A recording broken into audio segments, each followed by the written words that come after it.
បាទគោរពនឹងជម្រាបសួរពុកម៉ែបងប្អូនទាំងអស់គ្នាថ្ងៃនេះគឺជាថ្ងៃអាទិត្យបាទថ្ងៃអាទិត្យគឺជាថ្ងៃវេលាមួយដ៏ល្អបាទថ្ងៃចុងសប្តាហ៍ត្រូវថ្ងៃទី23ខែវិច្ឆិកាឆ្នាំ2025ថ្ងៃនេះគឺបានមកកន្លែងបងត្រីមួយកន្លែងបងប្អូនអើយនិយាយពីថាស្រស់ស្រាយមែនតើនៅក្បែរនឹងមានជើងភ្នំមានអីចឹងណាបងប្អូនទាំងអស់គ្នាហើយចាំអ៊ុតមើលទាំងអស់គ្នាបងប្អូនថាតើសំណាញ់នេះបានត្រីអត់បងប្អូនចាំមើលតើបានអត់ណាហ្នឹងហើយ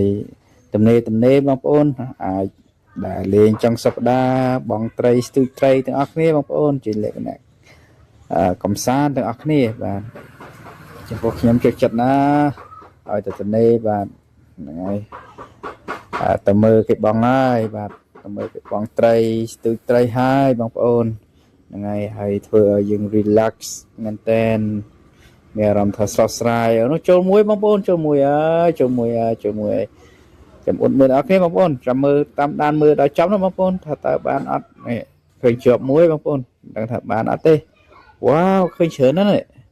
ហ្នឹងហើយអូនោះសក់បងប្អូនអើយនេះអីច្រើនណាស់បងប្អូននោះច្រើនណាស់ហ្នឹងហើយអូមកសំណាញ់នេះអេមកបងប្អូននេះ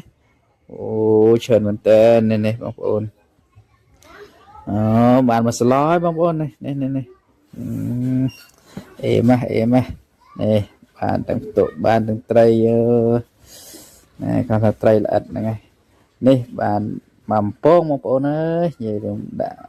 មកជាមកអេមម៉ងនេះអេមម៉ងអេមមកបងប្អូនអរគ្នាអើយទៅនេះតាមវីលតាមអីដាក់មកសំណាញ់ទៀតហើយបងប្អូនមកសំណាញ់ទៀតហើយហ្នឹងហើយមើលទៅអេមណាហើយចុងសប្តាហ៍ចេះបងប្អូនមានកម្រងទៅណាខ្លះហ្នឹងហើយបើខ្ញុំមានតែទៅមើលគេបងត្រីស្ទូចត្រីហ្នឹងឯងជា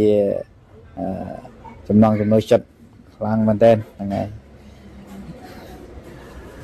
មកសំណាញ់នេះបានអត់បងប្អូនបានអត់ហ្នឹងហើយមើលទៅទឹកនេះដូចតំណងដែរហ្នឹងហើយចាំតាមដានមើលទាំងអស់គ្នាបងប្អូនថាបានអត់បានអត់ដូចស្ងាត់đấyបងប្អូនស្ងាត់ដូចជាអត់បានអូចាប់បាត់ហើយមកសំណាញ់នេះចាប់បាត់ហើយបងប្អូនអរគុណជម្រាបលាជួបគ្នាវីដេអូក្រោយទៀត